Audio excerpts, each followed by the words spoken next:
After working for the Army for years on repairing jet engines, I ended up being stationed in Pennsylvania one summer, repairing air conditioners and refrigerators.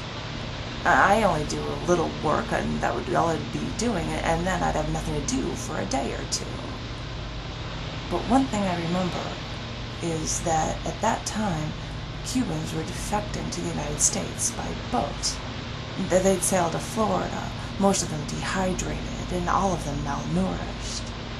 The U.S. government didn't want them spreading diseases in our country, so when the Cubans would appear off the coast of Miami, the military would be waiting to make sure they were healthy. Well, all I knew is that they all got all of these Cubans into trucks that we called cattle cars, with only a few benches, and trucked them up to Pennsylvania, where I was, and the military gave them some shots to make sure that they weren't dying.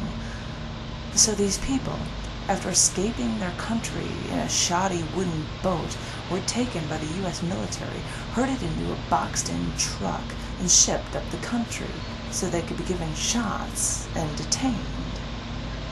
These Cubans, who came here wanting freedom, now had to wait in a fenced-in area until they were tested and given food.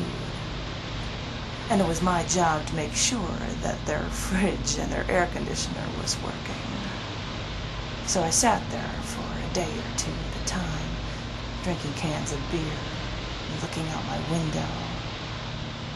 I had a view of the laser wire fence, and all I remember was seeing all these Cubans leaning on the chain link fence, wondering if this is what it was like to be free, holding on to the metal, looking out to what they were sure was freedom.